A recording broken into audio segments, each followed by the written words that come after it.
अपने साथ लेके जाता है, और वो बहुत बड़ा फिजिकल डिग्रेडेशन, यानी इतनी सॉइल होनी चाहिए वो कैसे कम कम होती जा रही है, वो डायरेक्ट जो दिखाई दे रही है वो फिजिकल डिग्रेडेशन है। और क्यों हो रहा है ये? अभी मिट्टी का डिग्रेड होना या मिट्टी बनाना, ये एक्चुअली एक नेचुरल प्रोसेस है। पत्थर होते हैं, पत्थर नीचे जो है वो धीरे धीरे करके वो सूक्ष्म जीवों के कारण या बाकी के फिजिकल चीजों की वजह से उसकी विदरिंग होती है, उसकी छोटे छोटे छोटे छोटे दाने तैयार होते हैं और उससे मिट्टी तैयार होती है। तो मिट्टी बनना एक एक नॉर्मल, एक नैसर्गिक प्रक्रिया है जो जो सैकड़ों सालों तक चलती है और फिर मिट्टी तैयार होती है। लेकिन हम क्या कर रहे हैं कि इस चीज को बहुत ज्यादा हमने इसको स्पीड अप किया है, बहुत ज्यादा एक्सेलरेट किया है, और कुछ दिनों में कुछ सालों में हम इसको बहुत बीस मिट्टी को हटा रहे हैं। नॉर्मली कैसा होना चाहिए कि पुरानी मिट्टी धीरे धीरे करके जानी चाहिए, नई मिट्टी आनी चाहिए और बढ़नी चाहिए, लेकिन हम बहुत फास्टली इसको निकाल रहे हैं। और इसका सबसे प्रमुख कारण है, नंबर वन कारण, और वो पूरी दुनिया में है, वो है खेती। जिस तरीके से हम खेती कर रहे हैं, हम बिल्कुल ये ध्यान नहीं देते रखते हैं कि हम जिस तरह से खेती कर रहे हैं उसका हमारी इस मिट्टी के ऊपर क्या असर हो रहा है। चाहे वो अमेरिका हो, चाहे वो कोई एशियन कंट्री हो, बाकी सब लोग जिस तरह से खेती कर रहे हैं वो खेती करने का तरीका बहुत गलत है। यानी उस खेती की शुरुआत से लेके जो बीज हम लोग क्या डालते हैं, किस तरह से उसकी टीलिंग प्रैक्टिसेस करते हैं, और हर चीज जो होनी चाहिए वो एक्चुअली सस्टेनेबल एग्रीकल्चर के नाम से होनी चाहिए। सस्टेनेबल एग्रीकल्चर कैसे होगा? कैसे वो खेती हजारों सालों तक हमें जो चाहिए, जो फसल, जो खाना चाहिए वो देगी, तब देगी जब मिट्टी सस्टेनेबल होगी।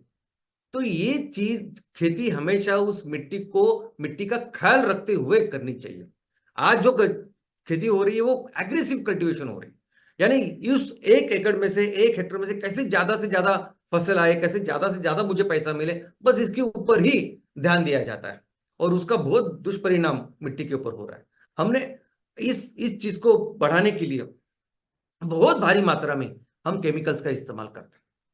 केमिकल्स यानी बीज से लेके फर्टिलाइजर, अभी फर्टिलाइजर तो एक बहुत बड़ा नुकसान बन चुका है।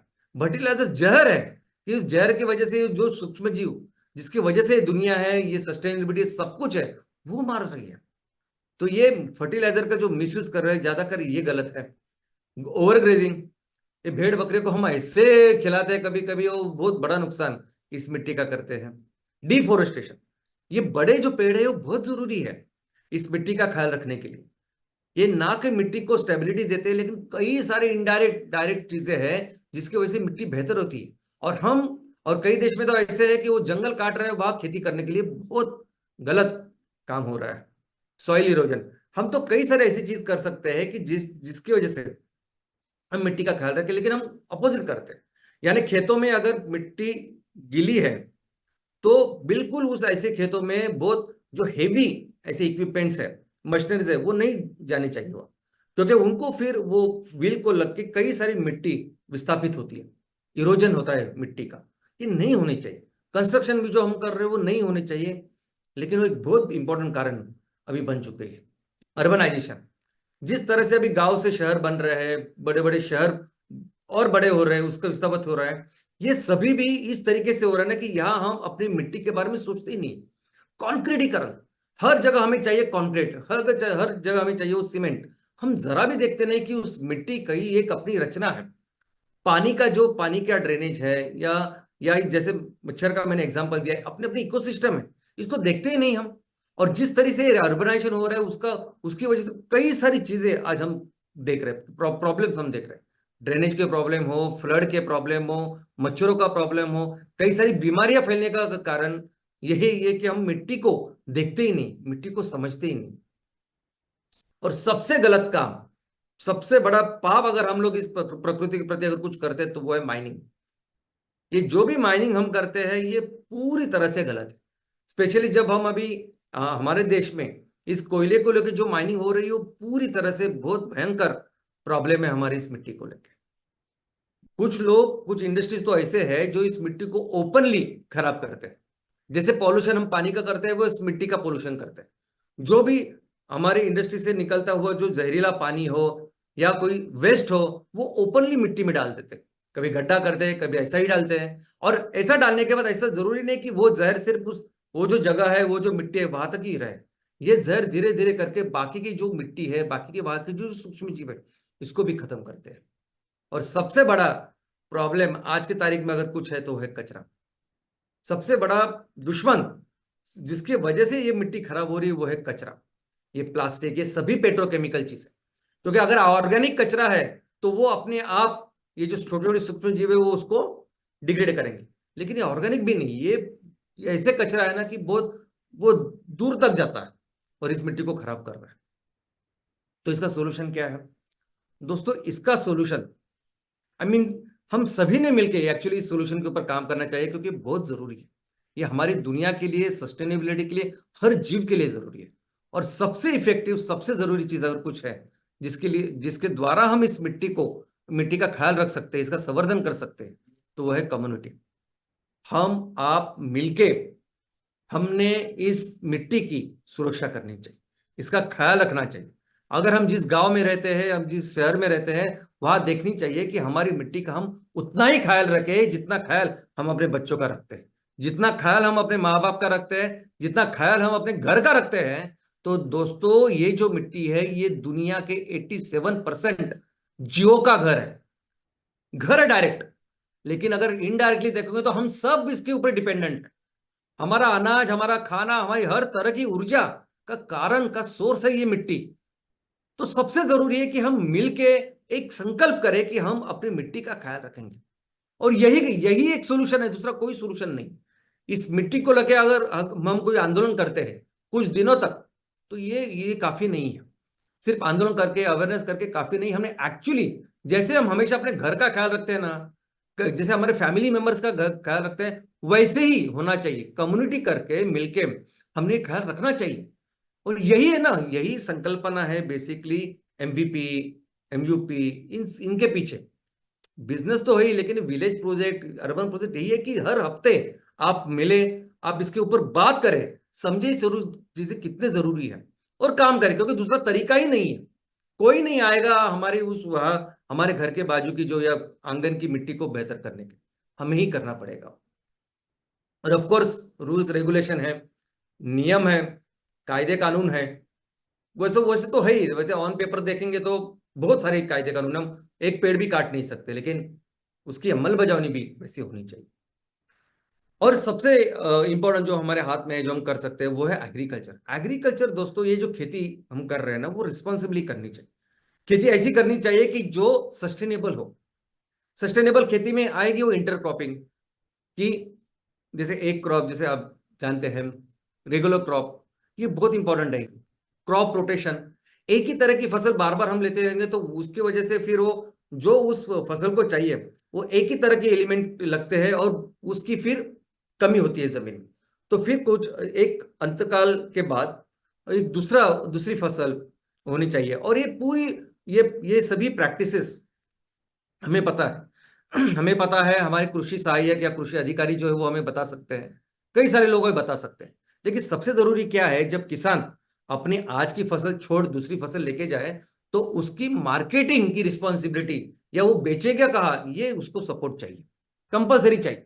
किसान भी तैयार करेगा, किसान भी रेडी है, किसान भी समझता है, किसान के लिए भी ये मिट्टी उसकी माँ जैसी ही है। लेकिन फिर इससे जो उगाएगा उसको लेने का या उसकी मार्केटिंग की जिम्मेदारी लेनी चाहिए, और वही काम एमसीएल कर रही है दोस्तों। ओवर इरिगेशन, यानी कभी कभी ऐसा होता है ना कि हम लोग इतना, वो खेतों में एक बार पानी डाला तो हम देखते ही नहीं कब तक वो पानी जा रहा है, क्या कर रहा है। तो ये भी कहीं ना कहीं बंद होना चाहिए। ये जो ओवर इरिगेशन है वो खत्म होनी चाहिए। राइट फर्टिलाइजर राइट अमाउंट पे। दोस्तों, वो जो जीव है, देखो हमें मिट्टी का ख्याल रखना है, किसका ख्याल रखना है, तो वो जो असंख्य जीव है उनका ख्याल रखना है।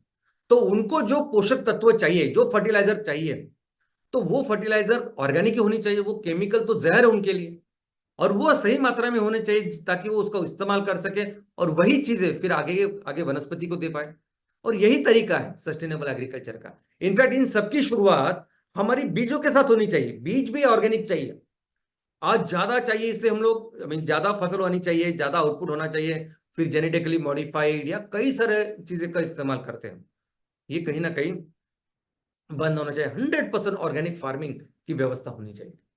यानी अगर आप पेस्टिसाइड का इस्तेमाल कर रहे हैं, इंसेक्टिसाइड का इस्तेमाल कर रहे हैं, फर्टिलाइजर का इस्तेमाल कर हर कोई चीज जो हम खेतों के लिए खेतों में कर रहे हैं, हमने ये देखना चाहिए कि वो ऑर्गेनिक है और सस्टेनेबल है।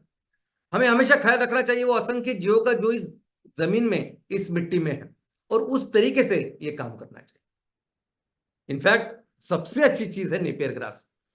आप इस सॉइल डिग्रेडेशन के ऊपर आप पढ़िए, जैसे मैडम ने कहा कि कैसे ऑर्गेनिक फार्मिंग को लेके वो पर्सन काम कर रहे हैं, वैसे ही जहां जहां मिट्टी खराब हो रही है तो क्या करें, अभी अभी इस मिट्टी की उत्पादकता कम है, कुछ नहीं हो रहा है, कुछ नहीं कर सकते, कैसे उसको बेहतर बनाए। तो पूरी दुनिया में जितने भी साइंटिस्ट के ऊपर काम करते हैं ना, तो उनका सोल्यूशन है ग्रास, ग्रास और लेग्यूम्स, द्विदल वनस्पति। अभी ग्रास ग्रास इसलिए है कि उसकी जो जड़ें होती है वो बहुत, उसकी जो एक फाइब्रस ऐसी होती है, वो जमीन को पकड़ के रखती है। ग्रास में पूरी दुनिया में सॉइल डिग्रेडेशन के ऊपर जो भी काम हो रहा है, जिसके ऊपर काम किया है, अमेरिका से लेके अफ्रीका से लेके एशिया के अलग अलग देशों में सभी लोगों ने जो काम किया वो सिर्फ और सिर्फ नेपियर ग्रास के ऊपर। दोस्तों, इस ग्रास कैटेगरी में सबसे अच्छा है नेपियर। ऐसी जमीन जहां पोषक तत्व एकदम कम हो चुके हैं, डिग्रेड हो चुकी है, तो क्या कर सकते हैं, कौन सी वो वनस्पति आ सकती है जो कम से कम पोषक तत्वों में आ सकती है, कम से कम पानी पे हो सकती है, तो वो है नेपियर। और ये ऑनलाइन है, ऑनलाइन अगर आप देखोगे तो भी आपको पता चलेगा इस नेपियर के ऊपर कैसे नेपियर ने जमीन को बेहतर बनाया है। ऐसे कई सारे रिपोर्ट्स आपको मिलेंगे, कई सारे ऐसी केस स्टडीज आपको मिलेगी कि किस तरह से इसके ऊपर काम हो रहा है, और ये बहुत जरूरी है। दूसरा है टेरेस फार्मिंग, यानी जहां जहां स्लोप है, जहां जहां हमें पता है कि हवा से या पानी से या किसी भी चीज से वो मिट्टी नीचे आने वाली है, इरोजन उसका होने वाला है, तो वहां हमने एक तो फार्मिंग करनी चाहिए, पेड़ लगाने चाहिए, और उस मिट्टी को रोकना चाहिए, उसको मिट्टी को सपोर्ट देना चाहिए। और ये पेड़ है, फिर पेड़ बाकी सब चीजों का ख्याल रखते हैं। और सबसे इंपॉर्टेंट ट्री, दोस्तों छोटे छोटे पेड़ तो है, लेकिन सबसे जरूरी है बड़े वृक्ष। ये जो बड़े पेड़ होते हैं ना, बहुत काम के होते हैं। ये जो बड़े पेड़ है, ये बड़े पेड़ के जो विशाल नीचे जो सिस्टम होती है, रूट सिस्टम, ये बहुत काम की होती है। ये पानी से लेके जमीन मिट्टी की पोषकता से लेके उन जीवों से लेके कई सारी चीजें हैं जो ये प्रदान करती है। हम हमेशा इकोनॉमिक चीजें देखते हैं, लेकिन कई सारी चीजें, जब हम डिटेल में जाएंगे तो आपको पता चलेगा। और ऑफ कोर्स रिस्पॉन्सिबल अर्बनाइजेशन। दोस्तों, जहां भी हम लोग अभी अपने शहरों को बड़ा कर रहे हैं, गांव से शहरों की तरफ जा रहे हैं, बड़ा कर रहे हैं, हम हमेशा कंपलसरी सोचना चाहिए ना उस मिट्टी का, कि किस तरह से हम काम कर रहे हैं। हर जगह क्या जरूरत है सीमेंट की, क्या जरूरत है, उस सभी चीजों को अपने तरीके से हम उसको बदल देते हैं। कोई भी कंटूर हो, कोई भी पानी का प्रवाह हो, कुछ भी अपने अपने तरीके से हम करते हैं। जरा भी सोचते नहीं कि नेचर ने, प्रकृति ने इतने सालों के बाद क्या व्यवस्था की है, उस व्यवस्था को समझना और उस तरीके से अपने आप को बढ़ाना, शहरों को बढ़ाना, कितनी इंपॉर्टेंट चीजें हैं। अभी जैसे पुणे का एग्जाम्पल दिया था मैडम ने, कितनी गलत हो रहा है। सिर्फ पुणे नहीं, कई सारे शहरों में अभी ये चीज है कि हम जो भी अर्बनाइजेशन कर रहे हैं, बिल्कुल उसकी रिस्पॉन्सिबिलिटी, इस मिट्टी की रिस्पॉन्सिबिलिटी नहीं ले रहे, जो लेनी चाहिए। और रिस्पॉन्सिबली हमने काम करना चाहिए कि मिट्टी का हम ख्याल रखें, मिट्टी के अंदर जो पानी का मूवमेंट है, जो बेसिकली उसकी जो बायोडाइवर्सिटी और इकोसिस्टम है वो कैसी रहेगी, उसका ख्याल रखना चाहिए। और दोस्तों, भले ही ये प्रॉब्लम है, संकट है, और बहुत आने वाला बड़ा संकट है जिसके ऊपर पूरी दुनिया काम कर रही है, लेकिन इस संकट के साथ हमारे लिए, पूरे एमसीएल फैमिली के लिए एक बहुत बड़ा अवसर भी है। क्या अवसर है? तो दोस्तों, ये मिट्टी जो अभी डिग्रेड हो चुकी है, जिसमें कोई भी पोषक तत्व नहीं है, इसको दवाई चाहिए। इसको चाहिए ऐसा कुछ फर्टिलाइजर, ऐसी कुछ दवाई की जो दवाई इस इस जमीन में वो पोषक तत्व फिर से प्रदान करें, और सस्टेनेबल वे में करें, ऑर्गेनिक वे में करें। और ये काम करेगा हमारा सबका एमसीएल सॉइल कंडीशनर। दोस्तों, हमारे जितने भी एमसीएनजी के प्लांट है ना, नंबर वन प्रोडक्ट अगर कोई होने वाला है तो वो मिथेन नहीं है, उससे बहुत बेहतर होने वाला है हमारा फर्टिलाइजर। और ये फर्टिलाइजर नहीं है सिर्फ, ये खाद नहीं है, ये सॉइल कंडीशनर। हम पूरी दुनिया में इसको एमसीएल सॉइल कंडीशनर के नाम से ही बेचेंगे, क्योंकि ये बनता है नेपियर ग्रास से। वो नेपियर ग्रास जो इतना सकस, इतना पोषक है कि इसको घास करके हम अपने जानवरों को खिलाते हैं, और पूरी दुनिया जानती है नेपियर ग्रास के बारे में कितनी अच्छी है। और वो नेपियर ग्रास से अगर हम इतना शुद्ध, इतना अच्छा, अगर ये फर्टिलाइजर बना रहा है, ये सॉइल कंडीशनर करके काम करेगा, ये दवाई का काम करेगा, ये जब डिग्रेडेड सॉइल में 3 5 7 साल जब आप इसका इस्तेमाल करोगे तो बहुत बेहतर फर्टिलिटी तैयार करेगा जमीन में। और आज इसकी जरूरत पूरी दुनिया को है, क्योंकि ये जो बड़ी बड़ी इकोनॉमीज है, बड़े बड़े जो देश है, उनके पास नहीं है इतनी मिट्टी, उनके पास नहीं है इतनी खेती जितनी हमारे पास है। उनके पास नहीं है इतनी खेती जिसकी वजह से वो इतना नेपियर घास उगा सकते हैं और इतना फर्टिलाइजर तैयार कर सकते हैं। तो आने वाले दिनों में एक बहुत बड़ा अवसर है, एक बहुत बड़ी अपॉर्चुनिटी, एक बहुत बड़ा सेक्टर है। अगर आप बिजनेस सेक्टर के हिसाब से अगर आप देखोगे तो फर्टिलाइजर का एक बहुत बड़ा सेक्टर है। अगर इस फर्टिलाइजर इंडस्ट्री में भारत सबसे बड़ा प्रोड्यूसर, सबसे बड़ा एक्सपोर्टर बनता है तो भारत की इकोनॉमी बहुत ज्यादा हो सकती है, और ये होने वाली है। डे वन से हम जो जिसके ऊपर काम कर रहे हैं, जिस प्रोडक्ट के ऊपर काम कर रहे हैं, वो है एमसीएल सॉइल कंडीशनर, क्योंकि हमें पता है इसकी अहमियत क्या होने वाली है। आने वाले दिनों में हमारे सभी एमसीएल उद्योजक और सभी हमारे फार्मर्स, किसानों को एक बहुत अच्छी इनकम इससे मिलने वाली है। ये वो प्रोडक्ट है जो हमारे देश की इकोनॉमी को बहुत बेहतर बनाने वाला है। यानी हमारे जो प्रोजेक्ट्स है वो तो बेहतर चलेंगे, लेकिन पूरे मिलके हम अपने देश की इकोनॉमी बेहतर बनाएंगे और फिर से हमारे देश को दुनिया की सबसे बड़ी इकोनॉमी बनाएंगे।